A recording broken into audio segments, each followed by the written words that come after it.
Hello student, Chavda sir lecture के YouTube channel में आपका स्वागत है। आज के इस वीडियो में हम कक्षा 12वीं अर्थशास्त्र प्रश्न बैंक 2021-22 के अध्याय 2 का अध्ययन करेंगे। इसके पहले वाले अध्याय में वीडियो में हमने अध्याय 1 का अध्ययन करा था। तो आइए शुरुआत करते हैं अध्याय 2 उपभोक्ता के व्यवहार का सिद्धांत। तो शुरुआत करते हैं अध्याय 2 उपभोक्ता के व्यवहार का सिद्धांत। तो शुरुआत करते हैं इसकी अध्याय 2 उपभोक्ता के व्यवहार और सिद्धांत की। और अगर ब्लूप्रिंट की तरफ नजर डालें तो 9 अंक, देखिए 9 अंक बहुत मायने रखते हैं किसी भी पाठ के। 9 अंक का पाठ है, 9 अंक की इकाई है और इसमें एक 4 अंक का प्रश्न आएगा, एक 2 अंक का प्रश्न आएगा और 3 ऑब्जेक्टिव आएंगे। 3 ऑब्जेक्टिव के लिए यहाँ पे पर्याप्त ऑब्जेक्टिव उन्होंने दे रखे हैं। आइए शुरुआत करते हैं ऑब्जेक्टिव की। तो प्रथम ऑब्जेक्टिव दे रखा है कीमत अनुपात px/py का ढाल सूचित करता है। ये किसको बताता है? बजट रेखा को बताता है। उदासीनता वक्र का नीचे की ओर ढाल किसको सूचित करता है? तो वह ऋणात्मक ढाल होता है। सीमांत उपयोगिता हो सकती है। सीमांत उपयोगिता धनात्मक, ऋणात्मक और शून्य तीनों हो सकती है, इसलिए उपरोक्त सभी। सीमांत उपयोगिता और कुल उपयोगिता के लिए निम्न में कौन सा कथन सत्य नहीं है? तो इनमें कौन सा कथन सत्य नहीं है? तो जब सीमांत उपयोगिता ऋणात्मक होती है तब कुल उपयोगिता बढ़ती है, ये वाला कथन असत्य है, बाकी तीनों कथन सत्य है। उपभोक्ता को अधिकतम संतुष्टि प्राप्त होती है तब सीमांत उपयोगिता क्या होती है? तो तब सीमांत उपयोगिता धनात्मक होती है। अगर हम कोई भी सामान लेके आते हैं, ये पेन है, अगर इससे मेरे को अधिकतम संतुष्टि, मतलब मैं अच्छा लिख पा रहा हूं, इसको आखिरी तक यूज करूंगा, तो सीमांत उपयोगिता क्या होगी? धनात्मक होगी। और आगे देखते हैं। सीमांत उपयोगिता हास्य नियम आधारित होता है। ये आधारित होता है मांग के नियम पर। सीमांत उपयोगिता हास्य नियम मांग के नियम पर आधारित होता है। जब सीमांत उपयोगिता शून्य होती है तब कुल उपयोगिता कितनी होगी? जब सीमांत उपयोगिता शून्य होगी तब कुल उपयोगिता घटने लगती है। उपभोक्ता की अंतिम इकाई से प्राप्त होने वाली उपयोगिता को कहा जाता है सीमांत उपयोगिता। अभी हाल मैंने बताया था पेन का उदाहरण देके।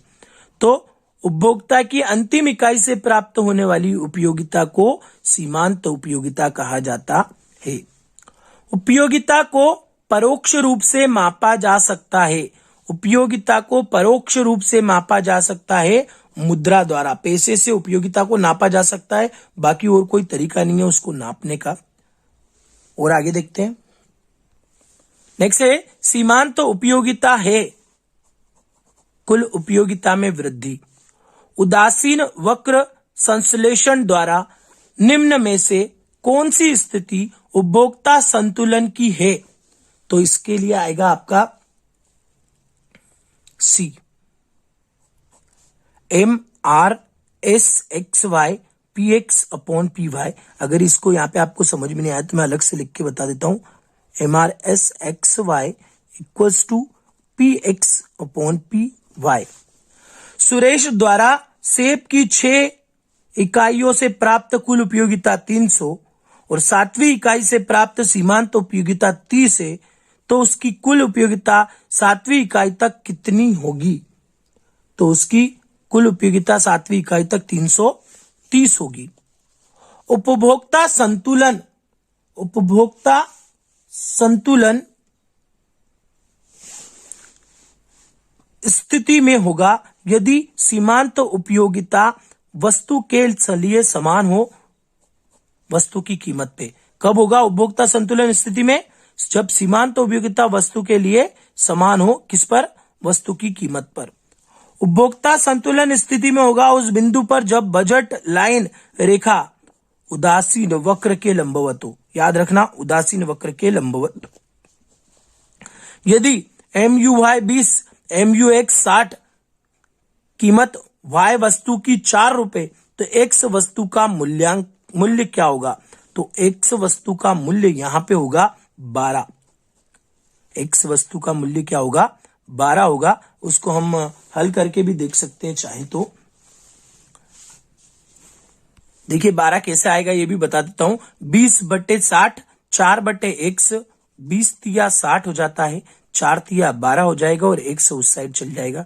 तो आपका x का मान कितना हो जाएगा, इसका 12 हो जाएगा। तो तब mu और MUy और MUx, y की कीमत दे रखी है, x की ज्ञात करनी होगी तो कितनी होगी, 12 होगी।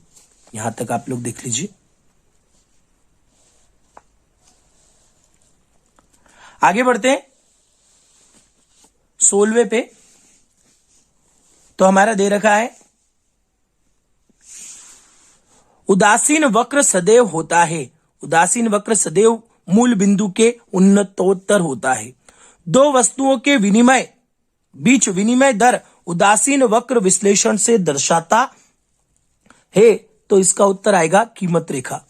उदासीनता ढाल वक्र का ढाल, उदासीन वक्र का ढाल दर्शाता है। उदासीन वक्र का ढाल दर्शाता है तो वो दर्शाता है घटती हुई या ह्रासमान। आगे देखते हैं। यदि एक उपभोक्ता अपनी बजट रेखा के नीचे है तब वह अपनी कुल आय को खर्च नहीं करेगा। उदासीनता मैप दर्शाता है, उदासीनता मैप दर्शाता है उदासीन वक्र परिवार। उपयोगिता आमतौर पर से संबंधित है, उपयोगिता आमतौर पर से संबंधित है, संतुष्टि से संबंधित है। जब कुल उपयोगिता अधिकतम है तब सीमांत उपयोगिता है, जब कुल उपयोगिता अधिकतम है तब सीमांत उपयोगिता 0 होती है। एक उपभोक्ता संतुलन में है जब सीमांत उपयोगिता है, एक उपभोक्ता संतुलन में है तब सीमांत उपयोगिता बराबर होती है। आगे देखते हैं।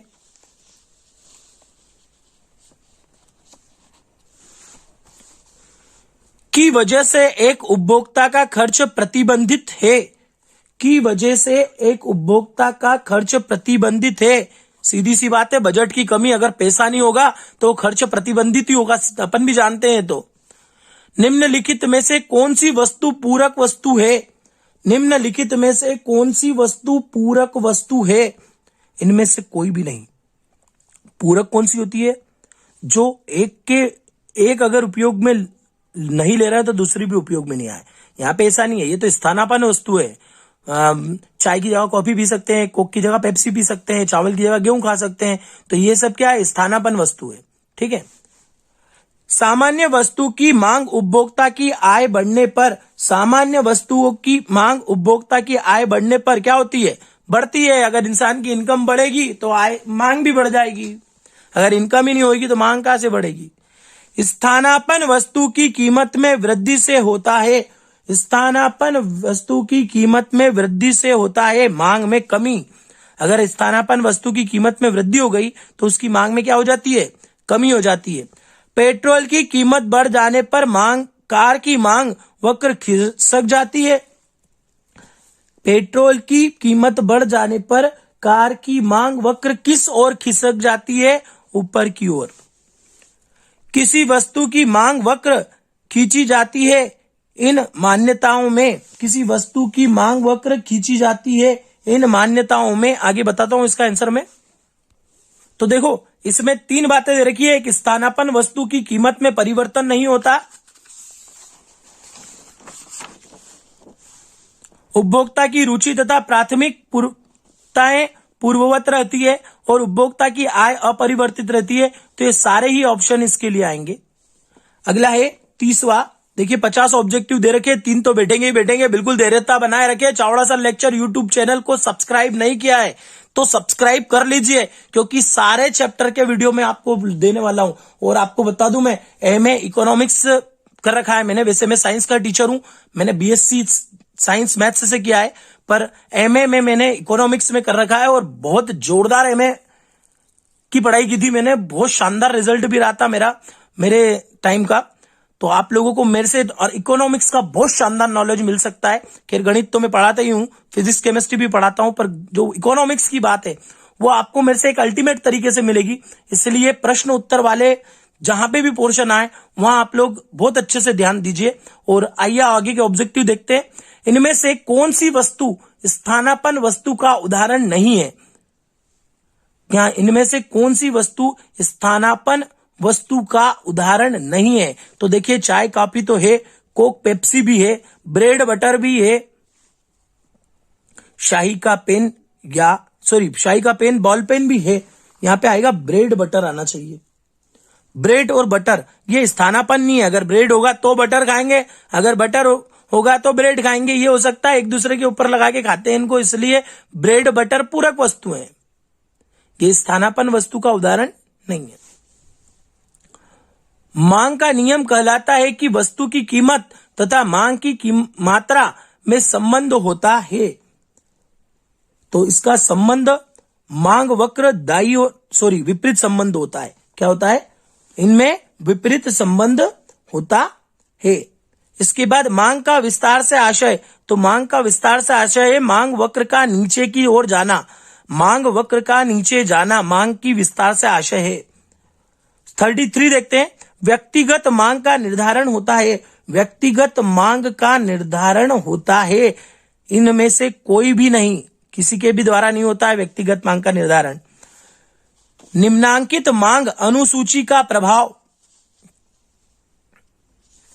निम्नांकित मांग अनुसूची का प्रभाव मांग वक्र पर क्या होगा? जबकि कीमत 20 रुपए है तो मांग 100 है, कीमत 20 रुपए है तो मांग 70 है। देखिए, कीमत स्थायी है पर मांग कम हो रही है, और अगर कीमत स्थायी होगी और मांग कम हो जाती है तो आपका आएगा मांग वक्र नीचे गिर रहा है। क्या गिर रहा है? मांग वक्र नीचे की ओर खसक रहा है। कीमत स्थायी है, कीमत में परिवर्तन नहीं हो रहा है। मांग में विस्तार का कारण है। मांग में विस्तार का कारण है दी हुई वस्तु की कीमत गिर जाना। यही वाली बात, दी हुई वस्तु की कीमत यहाँ पे गिर नहीं रही है, यहाँ मांग गिरी, यहाँ पे क्या हो जाएगी? दी हुई वस्तु की कीमत गिर जाना। क्योंकि मांग कब बढ़ेगी? मांग में विस्तार कब होगा? जब वस्तु की कीमत गिरेगी। किसी वस्तु की मांग में विवरण शामिल है। किसी वस्तु की मांग में विवरण शामिल है। कीमत का, मात्रा का, समयावधि का, तीनों का, मतलब उपरोक्त सभी। जब उपभोक्ता की आय बढ़ जाती है तो हल्की वस्तुओं की मांग वक्र चली जाए, किस ओर जाती है? देखो, कम हो जाता है। याद रखना इस बात को। जब उपभोक्ता की आय बढ़ती है तो वो हल्की वस्तुएं नहीं खरीदेगा, अच्छी चीजें खरीदेगा। इस बात को आप भली भांति तरीके से ध्यान रखना। इकोनॉमिक्स कभी भी नहीं कहता है कि अगर उपभोक्ता की आय बढ़ेगी तो वो हल्की वस्तुएं खरीदेगा, वो नहीं खरीदेगा। इसलिए बाईं ओर, अगर मान लो कोई एक्स वस्तु की कीमत गिर जाने पर वाई वस्तु की कीमत ऊंची चले जाए तो दोनों वस्तुएं क्या होती है? एक्स वस्तुओं की कीमत गिर जाने पर वाई वस्तु की कीमत ऊंची चले जाए तो वस्तुएं स्थानापन्न वस्तुएं होती है। अब उल्टी बात बोल रहा है। और आगे देखते हैं। यदि वाई वस्तु की कीमत ऊंची हो और एक्स वस्तु की कीमत भी ऊंची चली जाए तो दोनों वस्तुएं क्या होती है? तो वो वस्तुएं कहलाती है स्थानापन्न वस्तुएं। वो भी स्थानापन्न कहलाती है। 38वां भी स्थानापन्न, 39वां भी स्थानापन्न। ठीक है।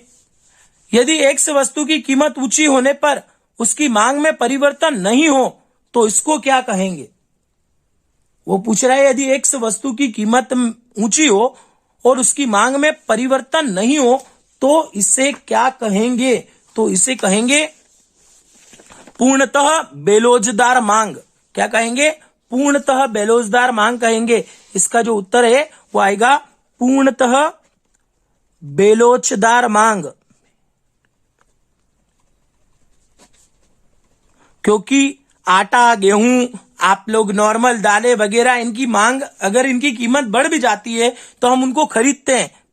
इसलिए वो मांग कौन सी होती है? पूर्णतः बेरोजगार, कंपलसरी, जरूरी चीज है वो। आगे बढ़ते हैं। एक ग्राफ दे रखा है कि यदि वस्तु की मांग डीडी से डीडी हो जाती है, मतलब यहां से यहां तक पहुंच जाती है, तो क्या कहा जाएगा? देखिए, सबसे पहले यहां से समझाता हूं कि यहां पे क्या हो रहा है। यहां पे उसकी मांग की मात्रा इतनी थी और उसकी कीमत यहां थी। अब उसकी मांग की मात्रा बढ़ी है, कीमत यहां पे, तो आपको क्या हो जाएगा इससे? तो इससे हो जाएगा आपका सी वाला, स्थानापन्न वस्तु की कीमत ऊंची हो जाना। स्थानापन्न वस्तु की कीमत क्या हो गई थी? ऊंची होने के कारण इसकी मांग चेंज हो गई। एक वस्तु की मांग की लोच ऊंची नहीं होगी। कब नहीं होगी? एक वस्तु की मांग की लोच ऊंची नहीं होगी, क्योंकि वो अगर क्रेता के लिए आवश्यक है तो, अगर जो खरीद रहा है उसके लिए आवश्यक है तो उसकी मांग की लोच ऊंची नहीं होगी।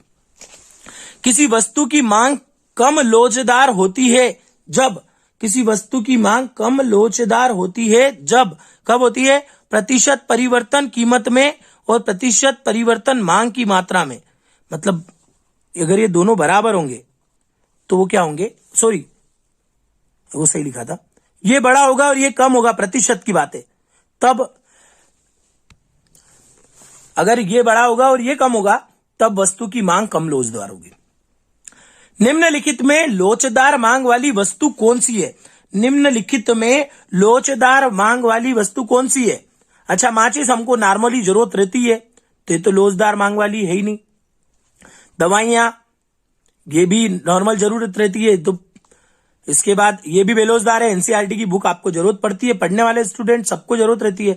पर एयर कंडीशन जो है ये लोचदार मांग है, क्योंकि ये बेलोचदार नहीं हो सकती, या हर व्यक्ति को जरूरत नहीं पड़ता है। एयर कंडीशन किसी के घर में होता है, किसी के घर में नहीं होता है, पर इन 3 चीजों की जरूरत तो हम सबको लगती है। यदि किसी वस्तु की मांग की कीमत लोच इकाई से कम है, यदि किसी वस्तु की मांग की कीमत की लोच इकाई से कम हो तो कीमत में कमी होगी। तब आएगा इसका मांग की मात्रा में वृद्धि से अधिक अनुपात में। कब? मांग की मात्रा में वृद्धि से अधिक अनुपात में उसकी कीमत में कमी होगी। यदि वस्तु की मांग धनवान उपभोक्ता द्वारा की जाती है, किसके द्वारा? पैसे वाले उपभोक्ता द्वारा किसी वस्तु की अगर मांग की जाती है तो वो मांग कैसी होगी?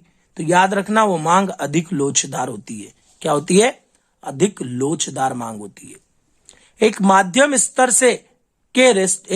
स्तर के रेस्टोरेंट में भोजन की मांग लोचदार होती है। यदि रेस्टोरेंट का संचालक कीमत बढ़ाने पर विचार रखता है तो परिणाम क्या हो सकता है? सीधी सी बात है, छोटे ढाबे, छोटे होटल, छोटे दुकानदारों अगर अपनी वस्तु की कीमत को बढ़ाते हैं तो उसकी मांग कम होती है। याद रख लेना, कोई भी दुकानदार हो, कहीं भी हो, तो इसका भी यही होगा, भोजन की मात्रा में अधिक कमी हो जाएगी। क्या हो जाएगी? भोजन की मात्रा में अधिक कमी हो जाएगी। गिफिन वस्तुएं किस प्रकार की होती है? गिफिन वस्तुएं किस प्रकार की होती है? वो होती है विशिष्ट होती है। क्या होती है? विशिष्ट होती है। गिफिन वस्तुएं निकृष्ट होती है, विशिष्ट नहीं होती है, निकृष्ट वस्तुएं होती है गिफिन वस्तुएं। ठीक है, इसके बारे में भी हम आपको चैप्टर समझाएंगे, तब बताएंगे। आगे देखते हैं।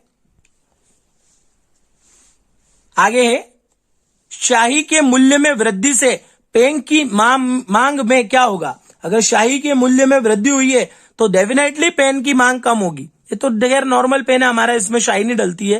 पर जो शाही वाले पेन होंगे, अगर उसकी इंक में वृद्धि हुई तो पेन की मांग क्या हो जाएगी? कम हो जाएगी। मांग वक्र का ढाल सामान्यतः कैसा है? मांग वक्र का ढाल सामान्यतः बाएं से नीचे की ओर है। उपयोगिता क्रमवाचक सिद्धांत किसने प्रस्तुत किया? वो प्रस्तुत किया था हिक्स एंड एलन ने, हिक्स और एलन ने। तो ये 51 ऑब्जेक्टिव आप लोगों के मैं इस वीडियो में दे चुका हूं। अति लघुत्तरीय प्रश्न 13 अति लघुत्तरीय प्रश्न है, और उसके बाद आपके विश्लेषणात्मक प्रश्न जो 4 अंक के इस पार्ट से आने हैं वो आपके स्क्रीन पे मैंने दिखा दिए हैं। 13 बड़े प्रश्न है और 13 छोटे प्रश्न है। हम वैसे वीडियो बहुत लंबा हो चुका है, पर फिर भी अति लघुत्तरीय प्रश्न उत्तर इसी वीडियो में आप लोगों को मैं दूंगा। थोड़ा सा धैर्य बना के रखें, वीडियो को एंड तक देखें। बड़े प्रश्न के लिए हम अलग से वीडियो बना देंगे, पर छोटे प्रश्न बहुत ही छोटे छोटे हैं, 2-2.5 पेज में कंप्लीट हो जाएंगे। 5 मिनट और धैर्यता बना के रखें। आइए शुरुआत करते हैं। अति लघुत्तरीय प्रश्न का पहला, उपयोगिता को परिभाषित कीजिए। प्रश्न नंबर 1 है, उपयोगिता को परिभाषित कीजिए। तो उपयोगिता एक वस्तु की आवश्यकता को संतुष्ट करने की योग्यता है। क्या है उपयोगिता? उपयोगिता एक वस्तु की आवश्यकता को संतुष्ट करने की योग्यता क्या कहलाती है? उपयोगिता कहलाती है। दूसरा, उपयोगिता का अर्थ बतलाइए। उपयोगिता उस व्यक्ति को कहते हैं, उपभोक्ता का अर्थ बतलाइए। उपभोक्ता उस व्यक्ति को कहते हैं, वैसे आपको बता दूं मैं, आप सभी लोग उपभोक्ता है। आप कोई न कोई वस्तु बाजार में खरीदने जाते ही जाते हैं, इसलिए सभी लोग उपभोक्ता है। उपभोक्ता उस व्यक्ति को कहते हैं जो विभिन्न वस्तुओं व सेवाओं का या तो उपभोग करता है अथवा उसको उपयोग में लेता है।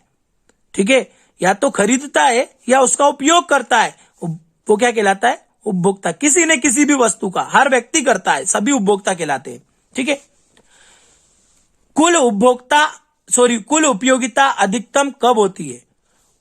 जब सीमांत उपयोगिता शून्य हो जाती है। मान लो हमने 4 रोटी की भूख थी और 4 रोटी खा ली, तो हमारी उपयोगिता क्या हो गई? अधिकतम हो गई। अब और जबरदस्ती कोई रोटी भी खिलाएगा तो हम रोटी खाने वाले नहीं है। ठीक है, तो जब सीमांत उपयोगिता शून्य होती है तब कुल उपयोगिता अधिकतम होती है। उपयोगिता क्या है? उपयोगिता क्या है? किसी वस्तु का वह गुण, ये पेन है सपोज, इस वस्तु का वह गुण जो इसकी शक्ति या क्षमता जिसके द्वारा किसी व्यक्ति की आवश्यकता की पूर्ति होती है, वो क्या कहलाती है? उपयोगिता। जैसे मैं इस पेन से लिख रहा हूं तो मेरे को ये उपयोगी है, अगर किसी बिना पढ़े लिखे व्यक्ति को दे दूंगा तो खाली चित्रेगा, इससे उपयोगिता नहीं ले सकता उसकी। यही बात समझ में। आगे, उदासीन वक्र नकारात्मक ढाल क्यों बनाते हैं? तो थोड़ा ध्यान से समझना। उदासीन वक्र नकारात्मक ढाल क्यों बनाते हैं?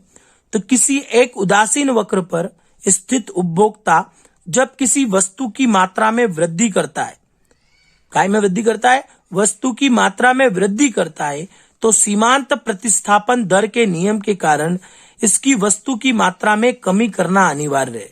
सीधी सी बात है, अभी हाल बताया था मैंने, अगर 5 रुपए का समोसा मिलता है मार्केट में या 10 रुपए का मिलता है, उसकी कीमत अगर 12 रुपए हो जाती है तो उसके 10 में से 3 ग्राहक तो लौट के जाएंगे ही जाएंगे कि यार भाव बढ़ गए, मेरा बजट नहीं है 12 रुपए का।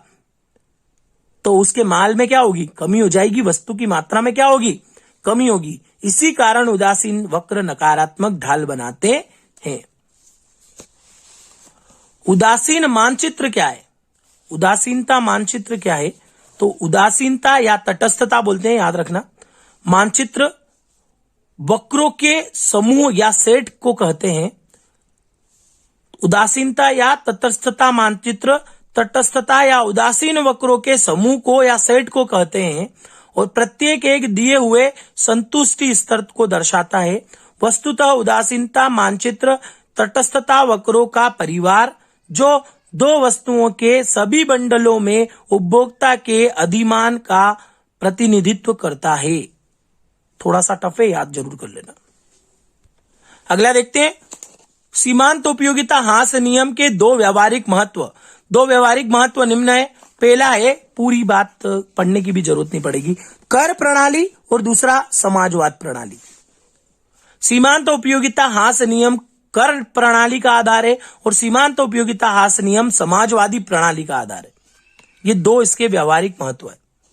उपभोक्ता संतुलन का अर्थ, उपभोक्ता के खर्च की वह दशा, उपभोक्ता के खर्च की वह दशा जब उपभोक्ता संतुलन कहलाती है, जहां उपभोक्ता ये डबल लिखा गया, उपभोक्ता संतुलन कहलाती है जहां उपभोक्ता को अपने न्यूनतम खर्चे से अधिक संतुष्टि प्राप्त हो। मैंने 5 रुपए का पेन लिया पर मुझे लगा कि ये पेन, ये जिस भी कंपनी का पेन है, मुझे अधिकतम संतुष्टि देता है, तो ये मेरी क्या हो जाएगा? उपभोक्ता संतुलन होगा। अधिकतम संतुष्टि प्राप्त होती है, अर्थात उपभोक्ता संतुलन उस स्थिति को कहते हैं जहां उपभोक्ता किसी दी हुई दशा में अधिकतम लाभ या संतुष्ट रहता है। अगला देखते हैं, धनात्मक और ऋणात्मक उपयोगिता से क्या तात्पर्य है? एक उपभोक्ता को अधिकतम संतुष्टि के बिंदु तक प्राप्त होने वाली उपयोगिता क्या कहलाती है? धनात्मक उपयोगिता कहलाती है। एक उपभोक्ता को अधिकतम संतुष्टि के बिंदु तक प्राप्त होने वाली उपयोगिता धनात्मक उपयोगिता कहलाती है, एवं अधिकतम संतुष्टि के बिंदु के बाद मिलने वाली उपयोगिता ऋणात्मक उपयोगिता कहलाती है। 5 रोटी खाई जब तक तो धनात्मक उपयोगिता हो गई रोटी की। अब कोई ने छठी आके परोस दी, अब परोस तो दी, अपन खाएंगे तो है नहीं, या तो खाएंगे तो पेट खराब होएगा, तो वो कौन सी उपयोगिता हो जाएगी? ऋणात्मक उपयोगिता हो जाएगी। नेक्स्ट देखते हैं, उपभोक्ता के बजट से क्या समझते हैं? तो उपभोक्ता का बजट, देखो बजट वो है कि मेरे जेब में 5 रुपए और मेरे को 5 रुपए का पेन लेना है, मेरा उपभोक्ता का बजट है। अगर मान लो मैंने को 5 रुपए का पेन लेना है, मेरे जेब में 4 रुपए ही है, तो फिर वो बजट गड़बड़ा जाएगा। ठीक है, आय के हिसाब से होता है। मान लो आपकी इनकम 5,000 रुपए और 5,000 रुपए में से आपने 5,000 रुपए खर्च कर सकते हो या 5,000 से कम खर्च कर सकते हो, उससे ज्यादा तो नहीं कर पाओगे। तो उपभोक्ता के बजट सेट या समूह उन वस्तुओं के सभी संग्रह है जिन्हें उपभोक्ता प्रचलित बाजार कीमत पर अपनी आय से खरीद सकता है। अब बजट रेखा दो वस्तुओं के संभावित सभी संयोगों का ग्राफिकल प्रतिनिधित्व करती है जिन्हें दी गई आय व कीमत से इस प्रकार खरीदा जा सकता है ताकि प्रत्येक संयोग की लागत उपभोक्ता की मौद्रिक आय के बराबर हो। अगला देखते हैं, पूरक वस्तुएं किसे कहते हैं? पूरक वस्तुएं उन वस्तुओं को कहते हैं जो किसी आवश्यकताओं की पूर्ति के लिए दूसरे वस्तु के साथ प्रयुक्त की जाती है। जैसे पेन के साथ स्याही, कार के साथ पेट्रोल। जो वस्तुएं आवश्यकता के लिए दूसरे वस्तु के लिए उपयोग की जाती है, जैसे चाय पत्ती, अगर दूध नहीं होगा तो चाय पत्ती हमारे किसी काम की नहीं है, शक्कर नहीं है तो चाय पत्ती किसी काम की नहीं है। तो ये एक दूसरे की क्या हो गई? पूरक वस्तुएं हो गई। तो मांग का नियम तो मैं मेरी भाषा में समझा देता हूं, किताबी बात तो कोई मतलब नहीं है। देखिए, मांग का नियम यह है कि जब किसी वस्तु की मांग बढ़ती है, कब बढ़ती है वस्तु की मांग सिर्फ एक पोजीशन में बढ़ती है, जब उसकी कीमत कम होगी। जब भी किसी वस्तु की या सेवा की कीमत में कमी होगी तो उसकी मांग बढ़ेगी। अगर उसकी सेवा और वस्तु की कीमत में वृद्धि होगी तो उसकी मांग कम हो जाएगी। ये मेन नियम है। ये साधारण वस्तुओं के लिए लागू नहीं होता है, विशिष्ट वस्तुओं के लिए लागू होता है और ज्यादा विशिष्ट के लिए भी लागू नहीं होता। आप सोच लो कि अगर मान लो कोई कार है या बड़ी कार है और उसको 14 लाख की जगह 12 लाख कर दी कंपनी ने, तो भी हर कोई व्यक्ति नहीं खरीद सकता। उसकी कीमत कम होने से मांग में कोई फर्क नहीं पड़ेगा। मांग सामान्य वस्तुओं पे लागू होती है कि मान लो कोई टमाटर अगर 40 रुपए किलो बिक रहा है तो हम आधा किलो या 250 ग्राम लाएंगे। अगर वो 10 रुपए किलो बिक रहा है तो डेफिनेटली हम 1 से 1.5 किलो उसको लेके रखेंगे। तो ये वस्तुओं की मांग सामान्य वस्तु पर मांग का नियम लागू होता है। जब किसी वस्तु या सेवा की कीमत में वृद्धि के कारण मांग में कमी और कीमत में कमी के कारण मांग में वृद्धि होती है तो इस प्रवृत्ति को मांग का नियम कहते हैं। हमारे अति लघुत्तरीय प्रश्न यहाँ पे समाप्त होते हैं। बड़े प्रश्नों के उत्तर हम इस वीडियो में देंगे तो वीडियो बहुत ज्यादा लंबा हो जाएगा। वैसे ही 31 मिनट का वीडियो हो चुका है, इसलिए हम वीडियो को यहीं समाप्त करते हैं। चैनल पर बने रहिए, सब्सक्राइब जरूर करके रखें और बेल आइकॉन क्लिक कर ले, क्योंकि अभी तो अर्थशास्त्र के बाद राजनीति, इतिहास, समाजशास्त्र, भूगोल सभी बाकी है। सभी के वीडियो आने वाले हैं। 9वीं से 12वीं सभी विषय के वीडियो के लिए Chavda sir lecture YouTube channel पर बने ही रहिए। अगले वीडियो का इंतजार कीजिए। तब तक के लिए धन्यवाद।